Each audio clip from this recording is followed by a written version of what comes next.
आप सुन रहे हैं जगत गुरु तत्वदर्शी संत रामपाल जी महाराज द्वारा लिखित पुस्तक जीने की राह का पेज नंबर 200।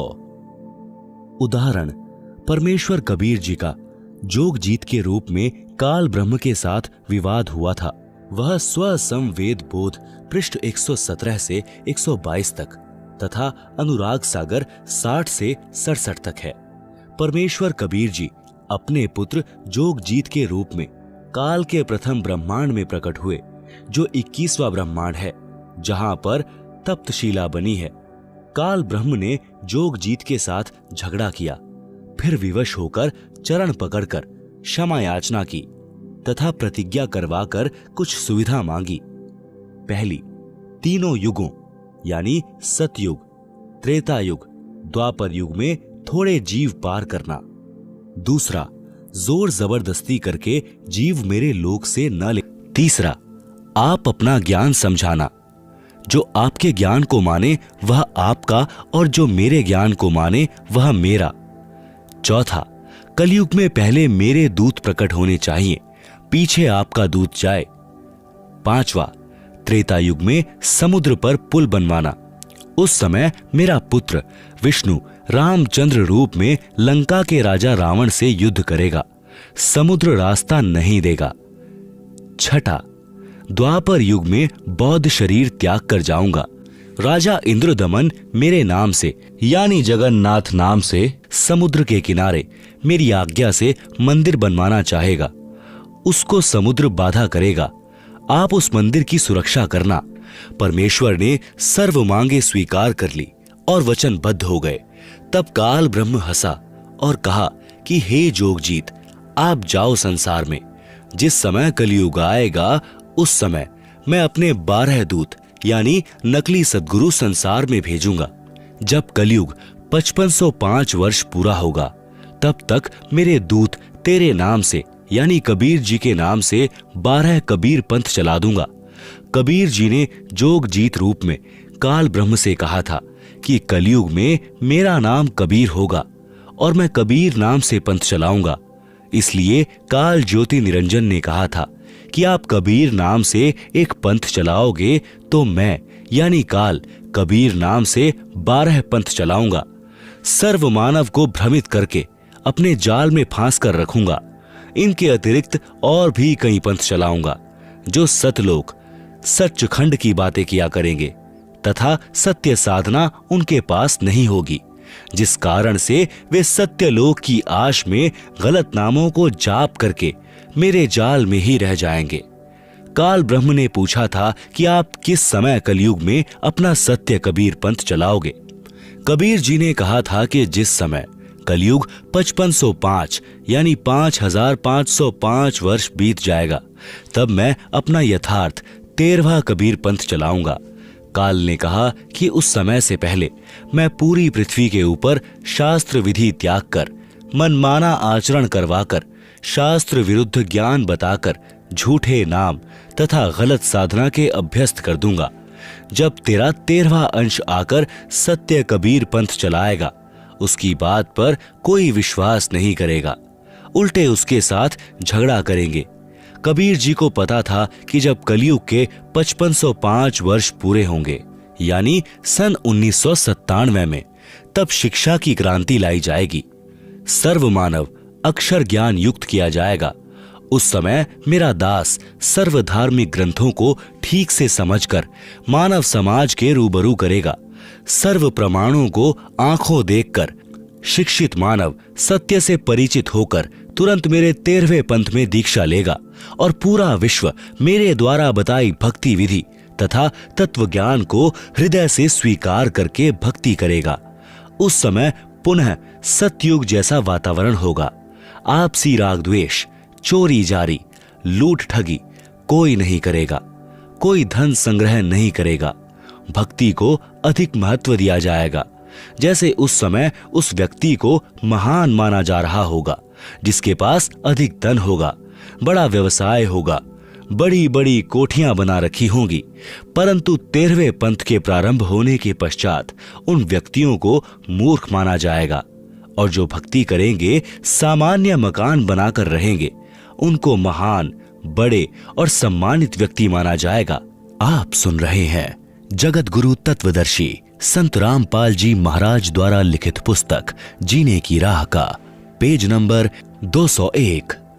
प्रमाण के लिए पवित्र कबीर सागर से भिन्न भिन्न अध्यायों से अमृतवाणी, कबीर जी तथा ज्योति निरंजन की वार्ता, अनुराग सागर के पृष्ठ 62 से धर्मराय ज्योति निरंजन वचन। धर्मराय असविनती ठानी, मैं सेवक द्वितीया न जानी। ज्ञानी बिनती एक हमारा, सो न करहूं जिससे हो मोर बिगारा। पुरुष दीन है जस मो कहम राजू, तुम भी देहूं तो वो होवे मम काजू। अब मैं वचन तुम्हरो मानी, लीजो हंसा हम सो ज्ञानी। पृष्ठ 63 से अनुराग सागर की वाणी। दयावंत तुम साहेब दाता, एतिक कृपा करो हो ताता। पुरुष श्राप मो कहम दीन्हा, लख जीव नित ग्रासन कीन्हा। पृष्ठ 64 से अनुराग सागर की वाणी। जो जीव सकल लोक तव आवे, कैसे शुधा मोर मिटावे। जैसे पुरुष कृपा मोपे कीन्हा, भोसागर का राज मोहे दीन्हा। तुम भी कृपा मो पर करहु, जो मांगे सो मोहे देहो बरहु। सतयुग त्रेता द्वापर माही, तीनों युग जीव थोड़े जाही। चौथा युग जब कलयुग आवे, तब तब क्षण जीव बहु जावे। पृष्ठ 65 से अनुराग सागर की वाणी। ऊपर से वाणी पंक्ति नंबर 3 से। प्रथम दूत मम प्रकटय जाई, पीछे अंश तुम्हारा आई। पृष्ठ 64 से अनुराग सागर की वाणी। ऊपर से वाणी पंक्ति नंबर 6। ऐसा वचन हरि मोहे दीजे, तब संसार गवन तव कीजे। जोग जीत वचन, ज्ञानी बचन। पृष्ठ 64 से अनुराग सागर की वाणी। ऊपर से वाणी पंक्ति नंबर 7। आप सुन रहे हैं जगत गुरु तत्वदर्शी संत रामपाल जी महाराज द्वारा लिखित पुस्तक जीने की राह का पेज नंबर 202। अरे काल तुम पर पंच पसारा, तीनों युग जीवन दुख डारा। बिनती तोर ही लीन मैं जानी, मो कहम ठगा काल अभिमानी। जस बिनती तू मोसन कीन्ही, सो अब बख्स तोहे दीन्ही। चौथा युग जब कलयुग आवे, तब हम अपना अंश पठावे। धर्मराय काल वचन। पृष्ठ 64 से अनुराग सागर की वाणी। ऊपर से वाणी पंक्ति नंबर 17। हे साहिब तुम पंथ चलाओ, जीव उबार लोक ले जाओ। पृष्ठ 66 से अनुराग सागर की वाणी। ऊपर से वाणी पंक्ति नंबर 8, 9, 16 से 21। संधि छाप यानी सार शब्द मोहे दीजे ज्ञानी। जैसे देवोंगे हंस सहदानी, जो जन मोकुम संधि यानी सार शब्द बतावे। ताके निकट काल नहीं आवे, कहे धर्मराय जाओ संसारा। आनहु जीव नाम अधारा, जो हंसा तुम्हरे गुण गावे। ताही निकट हम नहीं जावे, जो कोई ले है शरण तुम्हारी। मम सिर पग दे हो व्यापारी, हम तो तुम संग कीन ढिठाई। तात जान कीन ही लड़काई, कोटिन अवगुण बालक करही। पिता एक चित्त नहीं धरही, जो पिता बालक को देह निकारी। तब को रक्षा करे हमारी, सार नाम देखो जे ही साथा। ताही हंस में निवाऊं माथा। ज्ञानी कबीर वचन। अनुराग सागर पृष्ठ 66। जो तो ही देहूं संधि बताई, तो तू जीवन को हइयो दुखदाई। तुम पर पंच जान हम पावा, काल चले नहीं तुम्हरा दावा। धर्म राह तो ही प्रकट भाखा, गुप्त अंक बीरा हम राखा। जो कोई ले नाम हमारा, ताही छोड़ तुम हो जाना नियारा। जो तुम मोर हंस को रोको भाई, तो तुम काल रहन नहीं पाई। धर्मराय काल निरंजन बचन। पृष्ठ 62 तथा 63 से अनुराग सागर की वाणी। बेसक जाओ ज्ञानी संसारा, जीव न माने कहा तुम्हारा। कहा तुम्हारा जीव न माने, हमरी और होए बाद बखाने। दृढ़ फंदा में रचा बनाई, जामे सकल जीव उर्झाई। वेद शास्त्र समर्ति गुणगाना, पुत्र मेरे तीन प्रधाना। तीनहु बहु बाजी रची राखा, हमरी महिमा ज्ञान मुख भाखा। देवल देव पाषाण पुजाई, तीर्थ व्रत जप तप मन लाई, पूजा विश्व देव आराधी, यह मति जीवों को राखा बांधी। जग यानी यज्ञ होम और नेम आचारा, और अनेक फंद में डारा। ज्ञानी कबीर वचन, हमने कहा सुनो अन्यायी, कांटो फंद जीव ले जाई, जेते फंद तुम रचे विचारी, सत्य शब्द ते सबे विडारी। जौन जीव हम शब्द दृढ़ावें, फंद तुम्हारा सकल मुक्तावें। जब ही जीव चिन्ही ज्ञान हमारा, तज ही भ्रम सब तोर पसारा। सत्य नाम जीवन समझावें, हंस उबार लोक ले जावे। पुरुष सुमिरन सार बीरा, नाम अविचल जना वहूं। शीश तुम्हारे पांव देके, हंस लोक पठावहूं। ताके निकट काल नहीं आवे, संधि देख ताको सिर नावे। संधि यानी सत्य नाम जमा सार नाम। धर्मराय काल वचन, पंथ एक तुम आप चलाओ, जीवन को सतलोक ले जाओ। द्वादश पंथ करूं मैं साजा, नाम तुम्हारा ले करो आवाजा। द्वादश यम संसार पठाऊं, नाम कबीर ले पंथ चलाऊं। प्रथम दूत मेरे प्रगटे जाई, पीछे अंश तुम्हारा आई। यही विधि जीवन को भ्रमाऊं, आपन नाम पुरुष का बताऊं। द्वादश पंथ नाम जो लेही, हमरे मुख में आन समय ही। शब्दार्थ, वाणी नंबर 1 से 54 का शब्दार्थ ऊपर कर दिया है। ज्ञानी कबीर वचन चौपाई, अध्याय स्वसंवेद बोध, पृष्ठ 121। अरे काल पर पंच पसारा, तीनों युग जीवन दुख आधारा। बिनती तोरी लीन मैं मानी, मोक हम ठगे काल अभिमानी। चौथा युग जब कलयुग आई, तब हम अपना अंश पठाई। काल फंद छूटे नरलोई, सकल सृष्टि परवानिक यानी दीक्षित होई। घर घर देखो बोध यानी ज्ञान विचारा यानी चर्चा। सत्य नाम सब ठोर उचारा, 5505 तब यह वचन होएगा साचा। कलयुग बीत जाए तब एता, सब जीव परम पुरुष पद चेता। आप सुन रहे हैं जगत गुरु तत्वदर्शी संत रामपाल जी महाराज द्वारा लिखित पुस्तक जीने की राह का पेज नंबर 203। भावार्थ, वाणी संख्या 55 से 61 तक। परमेश्वर कबीर जी ने कहा कि हे काल, तूने विशाल प्रपंच रच रखा है। तीनों युगों यानी सतयुग, त्रेता, द्वापर में जीवों को बहुत कष्ट देगा, जैसा तू कह रहा है। तूने मेरे से प्रार्थना की थी, वह मान ली। तूने मेरे साथ धोखा किया है, परंतु चौथा युग जब कलयुग आएगा, तब मैं अपना अंश यानी कृपा पात्र आत्मा भेजूंगा। हे काल, तेरे द्वारा बनाए गए सर्व फंद यानी अज्ञान आधार से गलत ज्ञान व साधना को सत्य शब्द तथा सत्य ज्ञान से समाप्त करेगा। उस समय पूरा विश्व प्रवाणिक यानी उस मेरे संत से दीक्षा लेकर दीक्षित होगा। उस समय तक यानी जब तक कलयुग 5505 नहीं बीत जाता, सत्य नाम, मूल नाम यानी सार शब्द तथा मूल ज्ञान यानी तत्व ज्ञान प्रकट नहीं करना है। परंतु जब कलयुग 5505 वर्ष पूरा हो जाएगा, तब घर घर में मेरे आध्यात्मिक ज्ञान की चर्चा हुआ करेगी और सत्य नाम, सार शब्द को सब उपदेशियों को प्रदान किया जाएगा। यह जो बात मैं कह रहा हूं, ये मेरे वचन उस समय सिद्ध होंगे जब कलयुग के 5505 वर्ष पूरे हो जाएंगे। जब कलयुग इतने वर्ष बीत जाएगा, तब सर्व मानव प्राणी परम पुरुष यानी सत्य पुरुष के पद अर्थात उस परम पद के जानकार हो जाएंगे, जिसके विषय में गीता अध्याय 15 श्लोक 4 में कहा है कि तत्वदर्शी संत के प्राप्त होने के पश्चात परमेश्वर के उस परम पद की खोज करनी चाहिए, जहां जाने के पश्चात साधक लौटकर संसार में कभी नहीं आते। जिस परमेश्वर ने संसार रूपी वृक्ष का विस्तार किया है, अर्थात जिस परमेश्वर ने सृष्टि की रचना की है, उस परमेश्वर की भक्ति करो। आप सुन रहे हैं जगत गुरु तत्वदर्शी संत रामपाल जी महाराज द्वारा लिखित पुस्तक जीने की राह का पेज नंबर 204।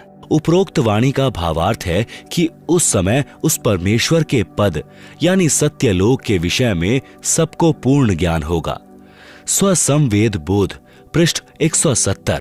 अथ स्वसंवेद की स्फुट वार्ता चौपाई। 1,00,000 और 80,000 पीर पैगंबर और अवतारा, सो सब आही निरंजन वंशा, तन धरी धरी करें निज पिता प्रशंसा। 10 अवतार निरंजन केरे, राम कृष्ण सब माही बडेरे। इनसे बड़ा ज्योति निरंजन सोई, या में फेर बदल नहीं कोई। भावार्थ, परमेश्वर कबीर जी ने बताया है कि बाबा आदम से लेकर हजरत मोहम्मद तक कुल 1,80,000 पैगंबर तथा 10 अवतार जो हिंदू मानते हैं, ये सब काल के भेजे आए हैं। इन 10 अवतारों में राम तथा कृष्ण प्रमुख हैं। ये सब काल की महिमा बनाकर सर्व जीवों को भ्रमित करके काल साधना दृढ़ कर गए हैं। इन सब का मुखिया ज्योति निरंजन काल यानी ब्रह्म है। स्वसंवेद बोध पृष्ठ 171 1515। सत्य कबीर वचन दोहे। 5,000 अरु 505 जब कलयुग बीत जाए, महापुरुष फरमान तब जग तारण को आए। हिंदू तुर्क आदि सबे जेते जीव जहान, सत्य नाम की साख गही पावे पद निर्वाण। यथा सरितगन आप ही मिले सिंधु में धाए, सत्य सुकृत के मध्य तिमि सब ही पंथ समाए। जब लग पूर्ण होए नहीं ठीक का तिथि बार, कपट चातुरी तब ही लो स्वसंवेद निर्धार। सब ही नारी नर शुद्ध तब जब ठीक का दिन आवंत, कपट चातुरी छोड़ी के शरण कबीर गहंत। एक अनेक हैं गए पुनः अनेक हों एक, हंस चले सतलोक सब सत्य नाम की टेक। घर घर बोध विचार हो दुर्मति दूर बहाए, कलयुग में सब एक होई बरते सहज सुभाए। कहाँ उग्र कहाँ शूद्र हो हरे सबकी भव पीर यानी पीड़, सो समान समदृष्टि है समर्थ सत्य कबीर। आप सुन रहे हैं जगत गुरु तत्वदर्शी संत रामपाल जी महाराज द्वारा लिखित पुस्तक जीने की राह का पेज नंबर 205। भावार्थ, परमेश्वर कबीर जी ने बताया है कि हे धर्मदास, मैंने ज्योति निरंजन यानी काल ब्रह्म से भी कहा था, अब आपको भी बता रहा हूं। स्वसंवेद बोध की वाणी संख्या 66 से 74 का सरलार्थ। जिस समय कलयुग 5,505 वर्ष बीत जाएगा, तब एक महापुरुष विश्व को पार करने के लिए आएगा। हिंदू, मुसलमान आदि आदि जितने भी पंथ तब तक बनेंगे और जितने जीव संसार में हैं, वे मानव शरीर प्राप्त करके उस महापुरुष से सत्य नाम लेकर सत्य नाम की शक्ति से मोक्ष प्राप्त करेंगे। वह महापुरुष जो सत्य कबीर पंथ चलाएगा, उस 13वें पंथ में सब पंथ स्वतः ऐसे तीव्र गति से समा जाएंगे जैसे भिन्न भिन्न नदियां अपने आप निर्बाध दौड़कर समुद्र में गिर जाती हैं। उनको कोई रोक नहीं पाता। ऐसे उस 13वें पंथ में सब पंथ शीघ्रता से मिलकर एक पंथ बन जाएगा। परंतु जब तक ठीक का समय नहीं आएगा, यानी कलयुग 5,505 वर्ष पूरे नहीं करता, तब तक मैं जो यह ज्ञान स्वसंवेद में बोल रहा हूं, आप लिख रहे हो, निराधार लगेगा। जिस समय वह निर्धारित समय आएगा, उस समय स्त्री पुरुष उच्च विचारों तथा शुद्ध आचरण के होकर कपट व्यर्थ की चतुराई त्याग कर मेरी यानी कबीर जी की शरण ग्रहण करेंगे। परमात्मा से लाभ लेने के लिए एक मानव धर्म से अनेक पंथ यानी धार्मिक समुदाय बन गए हैं। वे सब पुनः एक हो जाएंगे। सब हंस यानी निर्विकार भक्त आत्माएं सत्य नाम की शक्ति से सतलोक में चले जाएंगे।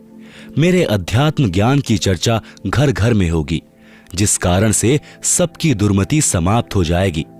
कलयुग में फिर एक होकर सहज बर्ताव करेंगे, यानी शांति पूर्वक जीवन जिएंगे।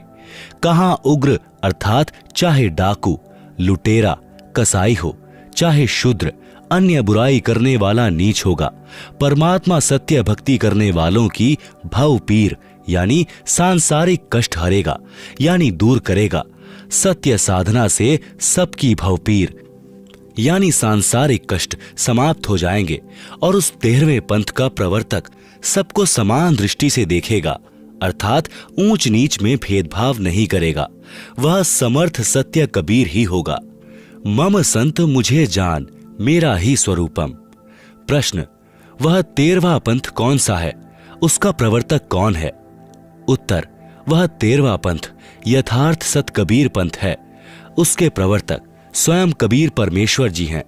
वर्तमान में उसका संचालक उनका गुलाम रामपाल दास पुत्र स्वामी राम देवानंद जी महाराज हैं। आध्यात्मिक दृष्टि से गुरुजी पिता माने जाते हैं, जो आत्मा का पोषण करते हैं।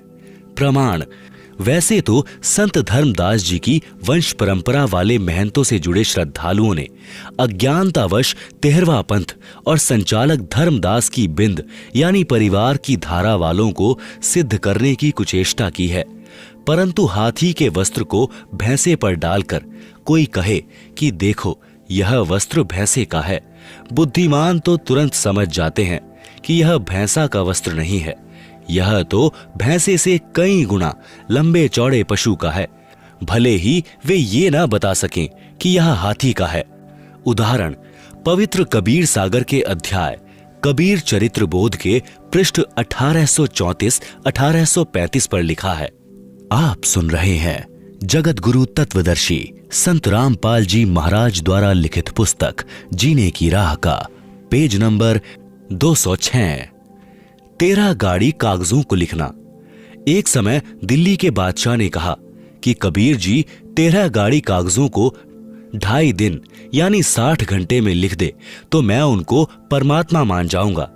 परमेश्वर कबीर जी ने अपनी डंडी उन 13 गाड़ियों में रखे कागजों पर घुमा दी। उसी समय सर्व कागजों में अमृतवाणी संपूर्ण आध्यात्मिक ज्ञान लिख दिया। राजा को विश्वास हो गया, परंतु अपने धर्म के व्यक्तियों यानी मुसलमानों के दबाव में उन सर्व ग्रंथों को दिल्ली में जमीन में गड़वा दिया।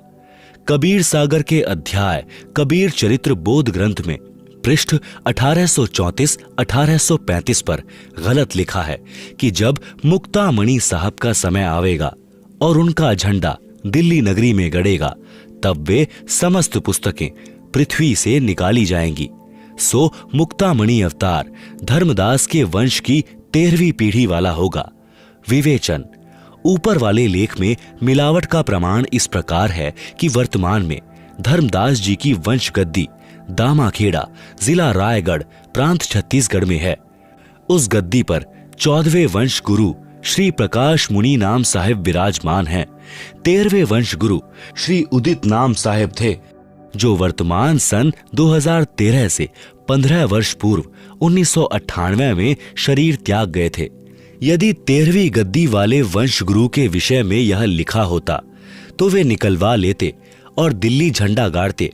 ऐसा नहीं हुआ तो वह 13वां पंथ धर्मदास जी की वंश परंपरा से नहीं है। फिर कबीर चरित्र बोध के पृष्ठ 1870 पर कबीर सागर में 12 पंथों के नाम लिखे हैं, जो काल यानी ज्योति निरंजन ने कबीर जी के नाम से नकली पंथ चलाने को कहा था। उनमें सर्वप्रथम नारायण दास लिखा है। 12वां पंथ गरीब दास लिखा है। वास्तव में प्रथम चूड़ामणि जी हैं। जानबूझकर काट छाट की है। उनको याद होगा कि परमेश्वर कबीर जी ने नारायण दास जी को तो शिष्य बनाया ही नहीं था। नारायण दास तो श्री कृष्ण जी के पुजारी थे। उसने तो अपने छोटे भाई चूड़ामणि जी का घोर विरोध किया था, जिस कारण से श्री चूड़ामणि जी कुदुरमाल चले गए थे। बाद में बांधवगढ़ नगर नष्ट हो गया था। कबीर चरित्र बोध में पृष्ठ 1870 पर 12 पंथों के प्रवर्तों के नाम लिखे हैं।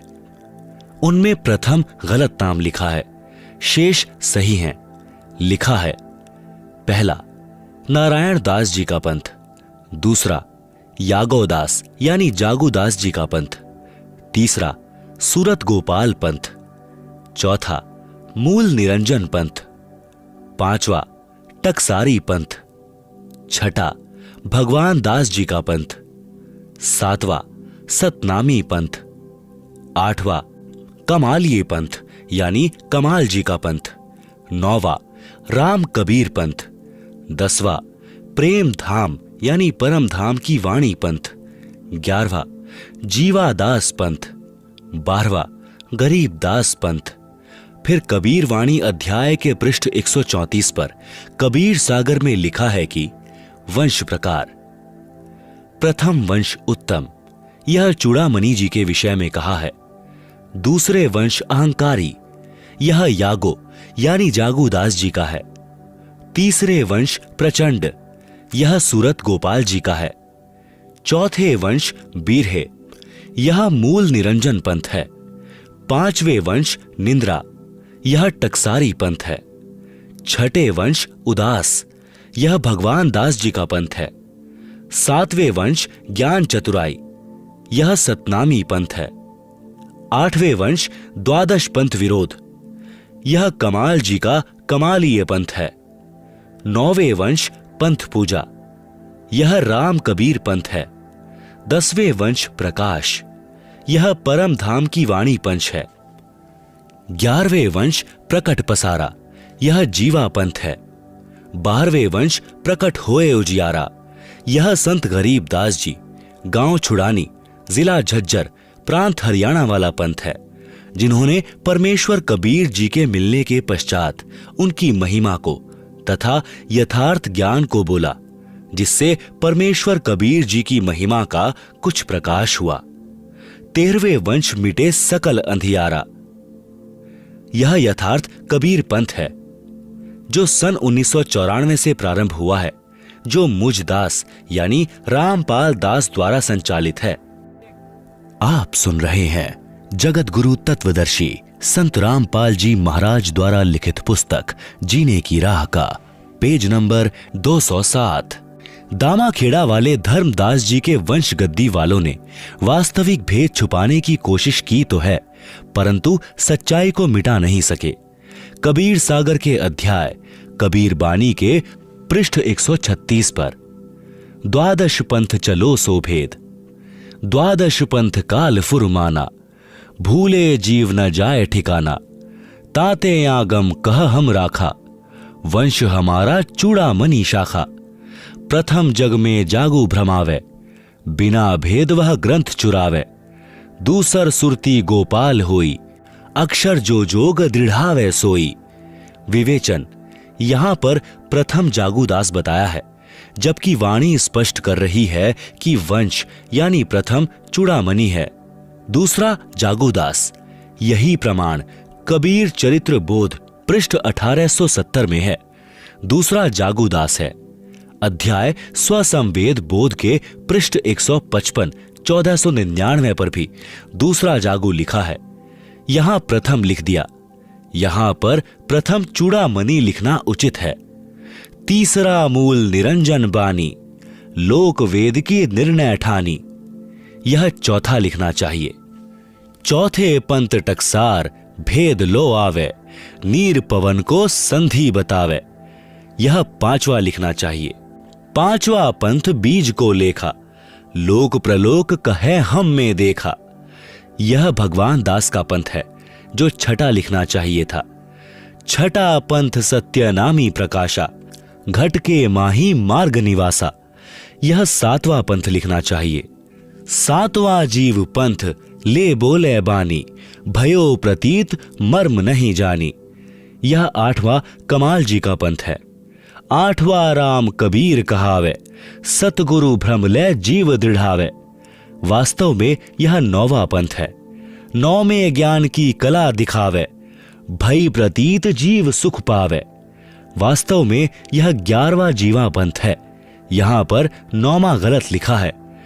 10वें भेद परम धाम की बानी, साख हमारी निर्णय ठानी, यह ठीक लिखा है, परंतु 11वां नहीं लिखा।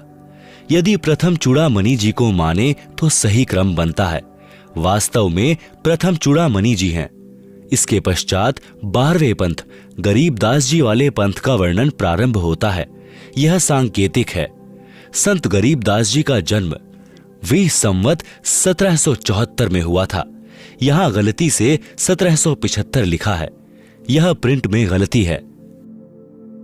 संवत 1775 होई, ता दिन प्रेम प्रकटे जग सोई। आज्ञा रहे ब्रह्म बोध लावे, कोली चमार सबके घर खावे। साखी हमारी लिए जीव समझावे, असंख्य जन्म ठोर नहीं पावे। 12वें पंथ प्रगट होवे बानी, शब्द हमारे की निर्णय ठानी।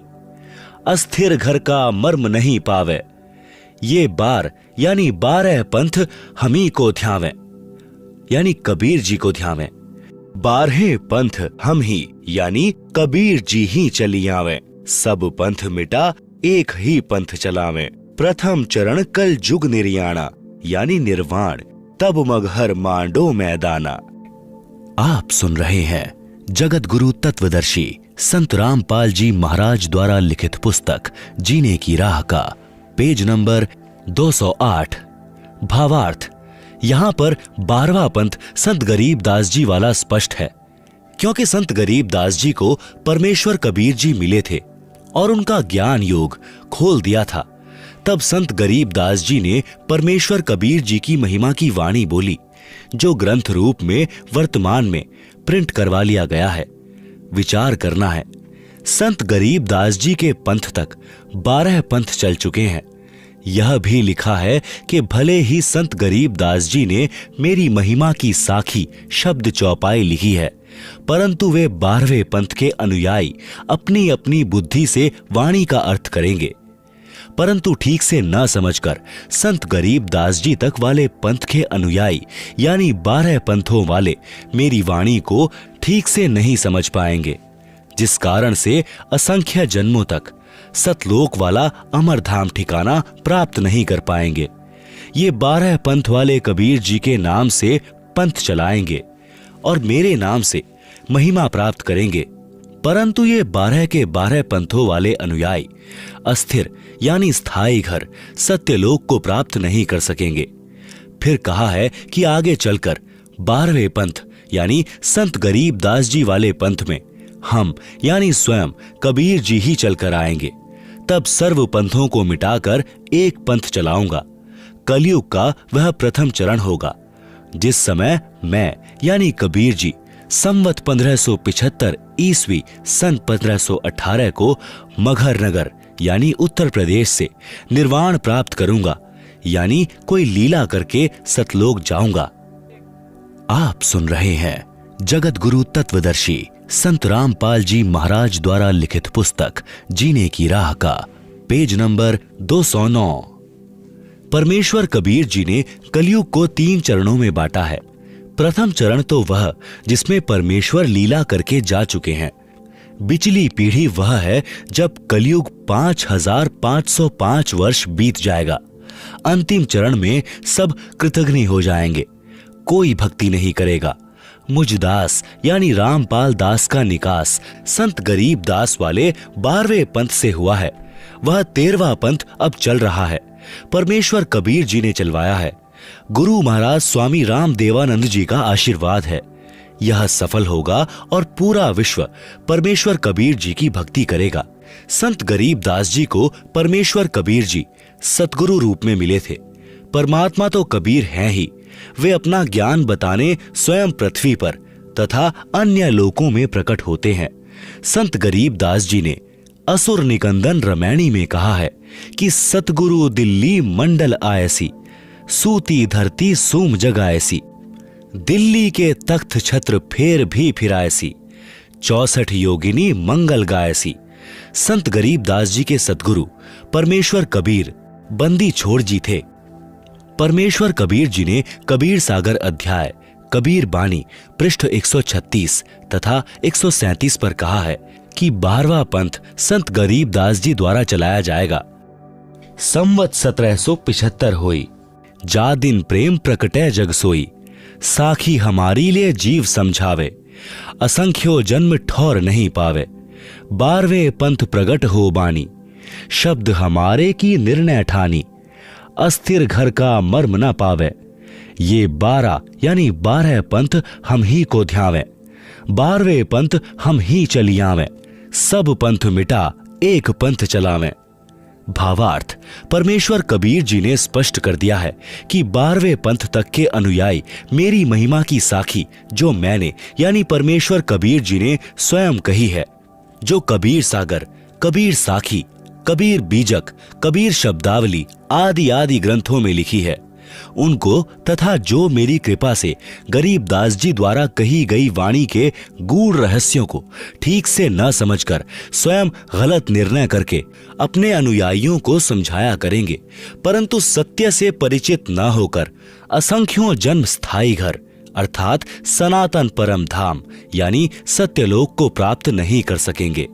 फिर मैं यानी परमेश्वर कबीर जी उस गरीब दास वाले पंथ में आऊंगा जो कलयुग में 5505 वर्ष पूरे होने पर यथार्थ सत कबीर पंथ चलाया जाएगा। उस समय तत्वज्ञान पर घर घर में चर्चा चलेगी। तत्वज्ञान को समझकर सर्व संसार के मनुष्य मेरी भक्ति करेंगे, सब अच्छे आचरण वाले बनकर शांति पूर्वक रहा करेंगे। इससे सिद्ध है कि 13वां पंथ जो यथार्थ कबीर पंथ है वह अब मुझ दास यानी रामपाल दास द्वारा चलाया जा रहा है। कृपा परमेश्वर कबीर जी की है। जब परमेश्वर कबीर जी तोतादरी स्थान पर ब्राह्मणों के भंडारे में भैंसे से वेद मंत्र बुलवा सकते हैं तो वे स्वयं भी बोल सकते थे। समर्थ की समर्थता इसी में है कि वे जिससे चाहें अपनी महिमा का परिचय दिला सकते हैं। शायद इसीलिए परमेश्वर कबीर जी ने अपनी कृपा से मुझ दास यानी रामपाल दास से यह 13वां पंथ चलवाया है।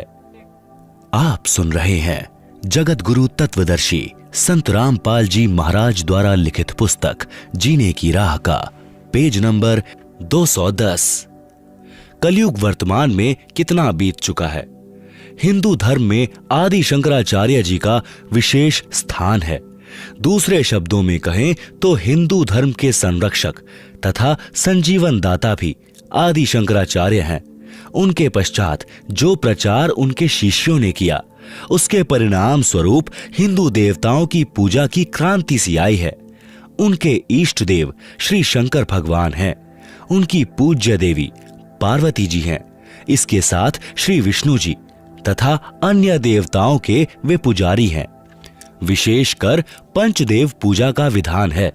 पहली श्री ब्रह्मा जी, दूसरी श्री विष्णु जी, तीसरी श्री शंकर जी, चौथी श्री पारासर ऋषि जी, पांचवी श्री कृष्ण द्वैपायन उर्फ श्री वेद व्यास जी पूज्य हैं। पुस्तक जीवनी आदि शंकराचार्य में लिखा है कि आदि शंकराचार्य जी का जन्म 508 वर्ष ईशा जी से पूर्व हुआ था। फिर पुस्तक हिमालय तीर्थ में भविष्यवाणी की थी जो आदि शंकराचार्य जी के जन्म से पूर्व की है।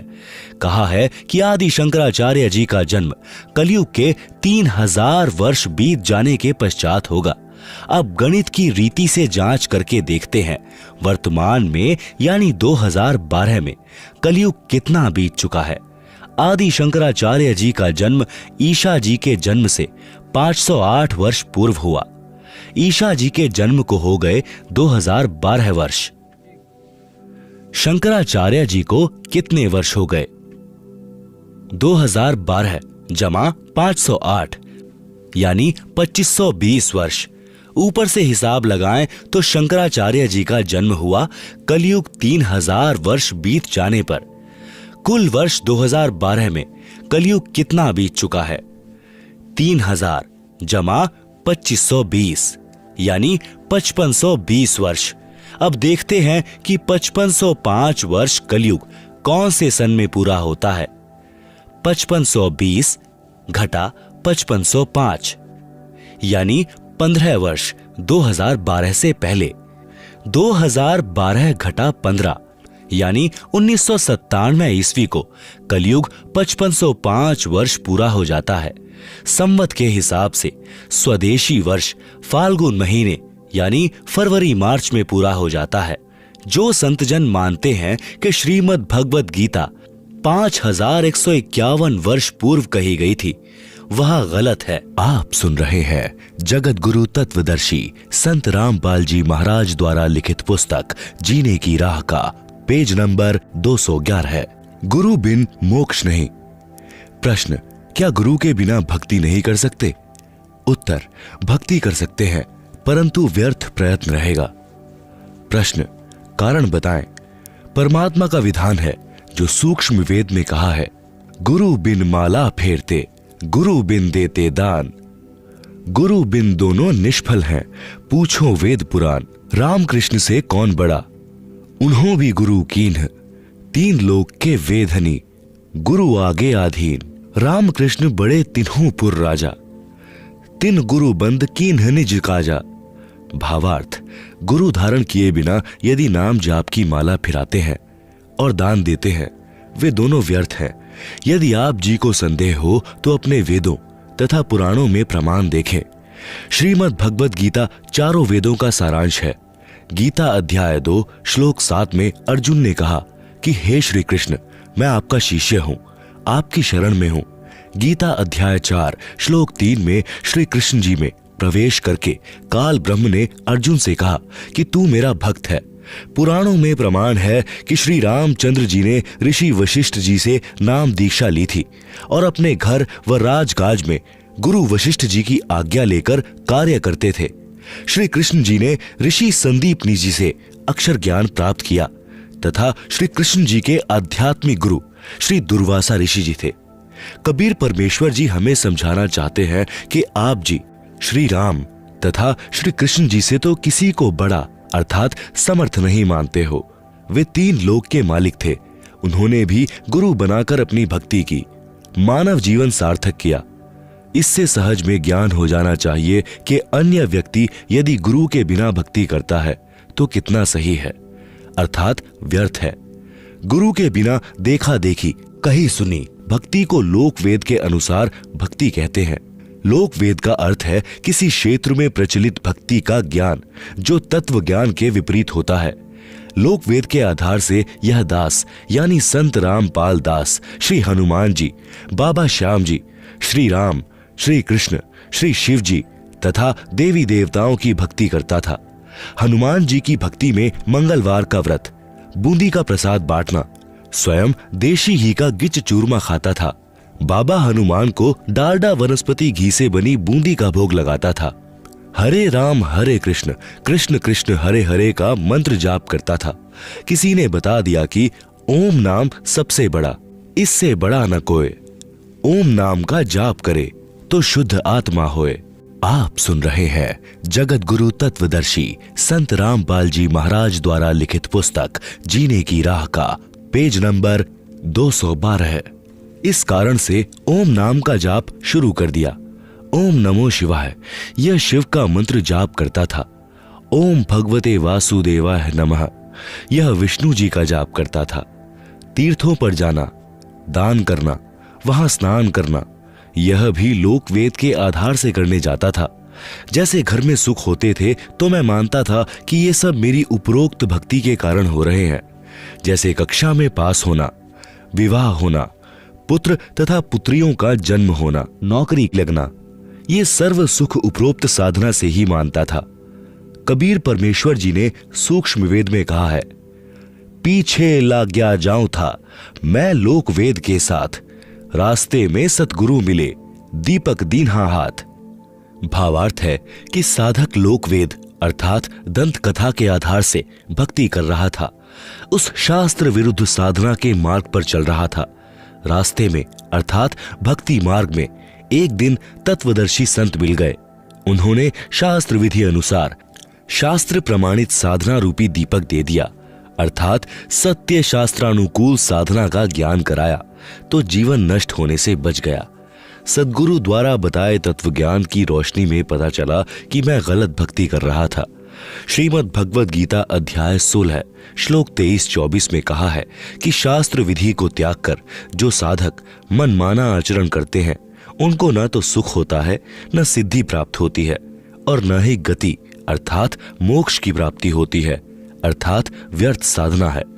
फिर गीता अध्याय 16 श्लोक 24 में कहा है कि अर्जुन, इससे तेरे लिए कर्तव्य और अकर्तव्य की व्यवस्था में शास्त्र ही प्रमाण है। जो उपरोक्त साधना यह दास यानी संत रामपाल दास किया करता था तथा पूरा हिंदू समाज कर रहा है, वह सब गीता वेदों में वर्णित न होने से शास्त्र विरुद्ध साधना हुई जो व्यर्थ है। कबीर परमेश्वर जी ने कहा है, गुरु बिन काहू न पाया ज्ञाना, ज्यों थोथा भुस छड़े मूढ़ किसाना। गुरु बिन वेद पढ़े जो प्राणी, समझे न सार रहे अज्ञानी। इसलिए गुरु जी से वेद शास्त्रों का ज्ञान पढ़ना चाहिए, जिससे सत्य भक्ति की शास्त्रानुकूल साधना करके मानव जीवन धन्य हो जाए। पूर्ण गुरु के वचन की शक्ति से भक्ति होती है। उदाहरण, गुरु जी से दीक्षा लेकर भक्ति करना लाभदायक है। बिना गुरु के भक्ति करने से कोई लाभ नहीं होता। उदाहरण, एक राजा की रानी बहुत धार्मिक थी। उसने परमेश्वर कबीर जी से गुरु दीक्षा ले रखी थी। वह प्रतिदिन गुरु दर्शन के लिए जाया करती थी। राजा को यह अच्छा नहीं लगता था, परंतु वह अपनी पत्नी को वहां जाने से रोक नहीं पा रहा था। आप सुन रहे हैं जगत गुरु तत्वदर्शी संत रामपाल जी महाराज द्वारा लिखित पुस्तक जीने की राह का पेज नंबर 213। एक दिन राजा ने अपनी पत्नी से कहा कि आप नाराज न हो तो बात कहूं। रानी ने कहा, कहो। राजा ने कहा कि आप अपने गुरु के पास जाती हैं, भक्ति तो गुरु के बिना भी हो सकती है। रानी ने कहा कि गुरु जी ने बताया है कि गुरु के बिना भक्ति करना व्यर्थ है। राजा ने कहा कि मैं तेरे साथ कल तेरे गुरु जी से मिलूंगा, उनसे यह बात स्पष्ट करूंगा। राजा ने संत जी से प्रश्न किया कि आप जनता को मूर्ख बना रहे हो कि गुरु बिन भक्ति नहीं होती। क्यों भक्ति सफल नहीं होती? नाम मंत्र जाप करने होते हैं, एक दूसरे से पूछकर जाप कर ले, पर्याप्त है। संत ने कहा, राजन, आपकी बात में दम है, मैं आपके राज दरबार में आऊंगा, वहां इस बात का उत्तर दूंगा। निश्चित दिन को संत जी राजा के दरबार में गए। राजा सिंहासन पर विराजमान था, आसपास सिपाही खड़े थे। संत के बैठने के लिए अलग से कुर्सी रखी थी। संत ने जाते ही आसपास खड़े सिपाहियों से राजा की ओर हाथ करके कहा कि इसे गिरफ्तार कर लो। सिपाही टस से मस नहीं हुए। संत ने लगातार 3 बार यही वाक्य आदेश दोहराया कि इसे गिरफ्तार कर लो, परंतु राजा को सिपाहियों ने गिरफ्तार नहीं किया। राजा को संत पर क्रोध आया कि यह कमबख्त मेरी पत्नी को इसलिए बहका रहा था कि इससे राज्य को प्राप्त कर लूं। राजा ने एक बार कहा कि सिपाहियों, इसे गिरफ्तार कर लो। राजा के हाथ का संत की ओर संकेत था। उसी समय सिपाहियों ने संत को गिरफ्तार कर लिया। संत ने कहा कि हे राजन, आप घर पर बुलाकर संत का अनादर कर रहे हो, यह अच्छी बात नहीं। राजा ने कहा, आप यह क्या बकवास कर रहे थे? मुझे गिरफ्तार करने का आदेश दे रहे थे। संत ने कहा, मैं आपके उस प्रश्न का उत्तर दे रहा था कि गुरु से दीक्षा लेकर भक्ति करना क्यों लाभदायक है। मुझे छुड़ाओ तो मैं आपको उत्तर दूं। राजा ने सिपाहियों से कहा कि छोड़ दो। सिपाहियों ने संत को छोड़ दिया। संत ने कहा कि हे राजा जी, मैंने यही वाक्य कहा था, इसे गिरफ्तार कर लो। सिपाही टस से मस नहीं हुए। आप जी ने भी यही वाक्य कहा था कि तुरंत सिपाहियों ने मुझे गिरफ्तार कर लिया। आपके वचन में राज की शक्ति है, मेरे वचन में आध्यात्मिक शक्ति है। आप उसी नाम जाप के लिए किसी को भक्ति के लिए कहोगे तो वह मंत्र कोई कार्य नहीं करेगा। मैं वही नाम जाप करने को कहूंगा, वह तुरंत प्रभाव से क्रियावान होगा। इसलिए पूर्ण संत से दीक्षा लेने से साधक में तुरंत आध्यात्मिक प्रक्रिया प्रारंभ हो जाती है। उसकी आत्मा में भक्ति का अंकुर निकल आता है। सूक्ष्म वेद में कहा है कि सद्गुरु पशु मानुष करी डारे, सिद्धि दे अगर ब्रह्म विचारे। आप सुन रहे हैं जगत गुरु तत्वदर्शी संत रामपाल जी महाराज द्वारा लिखित पुस्तक जीने की राह का पेज नंबर 214। भावार्थ, सद्गुरु पहले मनुष्य को सत्संग सुना सुनाकर नेक इंसान बनाते हैं, सर्व बुराइयों को छुड़वाते हैं, फिर अपनी भक्ति की सिद्धि अर्थात शक्ति शिष्य के अंतःकरण में शब्द से प्रवेश करके ब्रह्म अर्थात परमात्मा की साधना करने के विचार प्रबल करते हैं, जिससे साधक की रुचि भक्ति में दिनों दिन बढ़ती है। फिर वह देवता बन जाता है। कबीर जी ने कहा है कि बलिहारी गुरु आपना, घड़ी घड़ी 100-100 बार, मानुष से देवता किया, करत न लाई बार। इसलिए कहा है कि गुरु बिन माला फेरते, गुरु बिन देते दान, गुरु बिन दोनों निष्फल हैं, चाहे पूछो वेद पुराण। योग यज्ञ तप दान करावे, गुरु विमुख फल कभी नहीं पावे। भावार्थ, गुरु बिन नाम जाप की माला फिराते हैं या दान देते हैं, वह व्यर्थ है। यह वेदों तथा पुराणों में भी प्रमाण है। फिर अंतिम चौपाई का भावार्थ है कि यदि दीक्षा लेकर फिर गुरु को छोड़कर उन्हीं मंत्रों का जाप करता रहे तथा यज्ञ हवन दान भी करता रहे, वह भी व्यर्थ है, उसको कोई लाभ नहीं होगा। तांते सतगुरु शरणा लीजे, कपट भाव सब दूर करीजे। अन्य प्रमाण, गर्भ योगेश्वर गुरु बिना, करते हरि की सेव। कहें कबीर बैकुंठ से, फेर दिया सुखदेव। राजा जनक गुरु किया, फिर कीन्ही हर की सेव।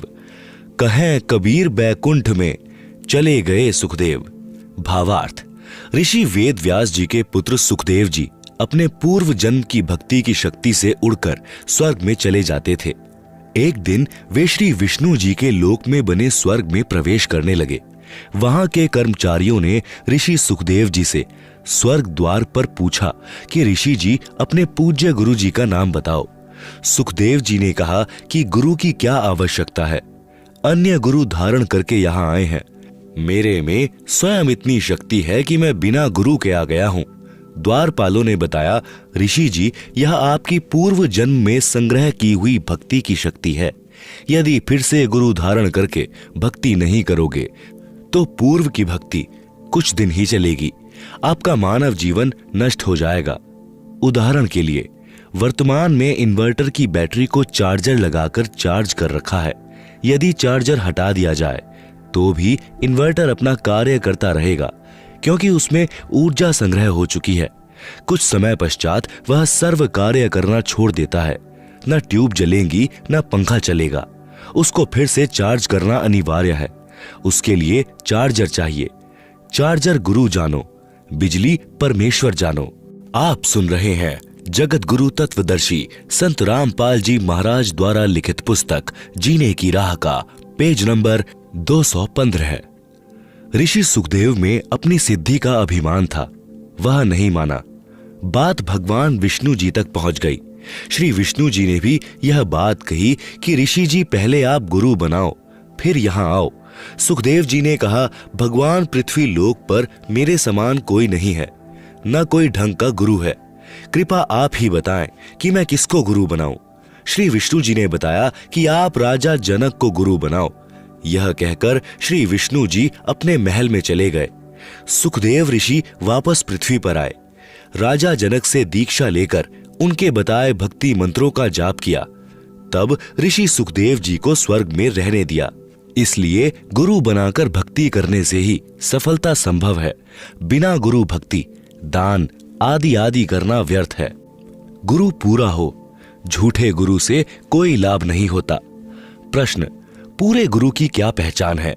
हम तो जिस भी संत से ज्ञान सुनते हैं वह पूर्ण सद्गुरु लगता है। उत्तर, सूक्ष्म वेद में गुरु के लक्षण बताए हैं। सतगुरु के लक्षण कहूं, मधुरे बैन विनोद। 4 वेद 6 शास्त्र, कह 18 बोध। संत गरीब दास जी, गांव छुड़ानी, जिला झज्जर, हरियाणा को परमेश्वर कबीर जी मिले थे। उनकी आत्मा को ऊपर अपने सत्यलोक यानी सनातन परम धाम में लेकर गए थे। ऊपर के सर्व लोकों का अवलोकन कराकर वापस पृथ्वी पर छोड़ा था। उनको संपूर्ण अध्यात्म ज्ञान बताया था। उनका ज्ञान योग परमेश्वर कबीर जी ने खोला था।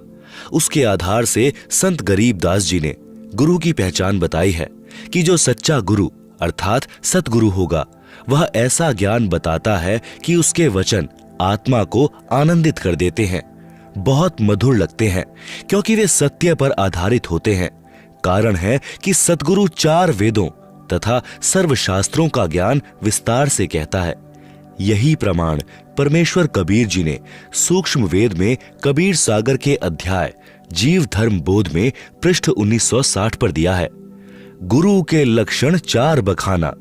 प्रथम वेद शास्त्र को ज्ञाना, दूजे हरि भक्ति मन कर्म बानी, तीजे समदृष्टि करी जानी, चौथे वेद विधि सब कर्मा, ये 4 गुरु गुण जानो मर्मा। सरलार्थ, कबीर परमेश्वर जी ने कहा है कि जो सच्चा गुरु होगा उसके 4 मुख्य लक्षण होते हैं। पहला, सब वेद तथा शास्त्रों को वह ठीक से जानता है। दूसरे वह स्वयं भी भक्ति मन कर्म वचन से करता है, अर्थात उसकी कथनी और करनी में कोई अंतर नहीं होता। तीसरा लक्षण यह है कि वह सर्व अनुयायियों से समान व्यवहार करता है, भेदभाव नहीं रखता। चौथा लक्षण यह है कि वह सर्व भक्ति कर्म वेदों यानी 4 वेद तो सर्व जानते हैं, ऋग्वेद, यजुर्वेद, सामवेद, अथर्ववेद तथा 5वां वेद सूक्ष्म वेद है। इन सर्व वेदों के अनुसार करता और कराता है। आप सुन रहे हैं जगत गुरु तत्वदर्शी संत रामपाल जी महाराज द्वारा लिखित पुस्तक जीने की राह का पेज नंबर 216। वेदों यानी 4 वेदों ऋग्वेद, यजुर्वेद, सामवेद तथा अथर्ववेद में केवल ओम यह एक नाम है जाप करने का। प्रमाण यजुर्वेद अध्याय 40 मंत्र 15 तथा 17 में। मंत्र 15 में कहा है कि ओम नाम का स्मरण कार्य करते करते करो, विशेष तड़फ के साथ करो, मनुष्य जीवन का परम कर्तव्य मानकर स्मरण करो। ओम का जाप मृत्यु पर्यंत करने से इतना अमरत्व प्राप्त हो जाएगा जितना ओम के स्मरण से होता है। यजुर्वेद अध्याय 40 मंत्र 15। यजुर्वेद अध्याय 40 मंत्र 17 में वेद ज्ञान दाता ब्रह्म ही है। कहा है कि जो पूर्ण परमात्मा है वह तो परोक्ष यानी छुपा है यानी अव्यक्त है, वह सबकी दृष्टि में नहीं आता। उसकी जानकारी यजुर्वेद अध्याय 40 मंत्र 10 में बताई है कि उसका यथार्थ यानी ज्ञान तत्वदर्शी संत ही जानते हैं। उनसे सुनो। फिर यजुर्वेद अध्याय 40 मंत्र 17 में आगे कहा है कि अहम खम ब्रह्म यानी मैं ब्रह्म हूं, मेरा ओम नाम है, मैं ऊपर दिव्य आकाश रूपी ब्रह्म लोक में रहता हूं। यजुर्वेद अध्याय 40 मंत्र 17।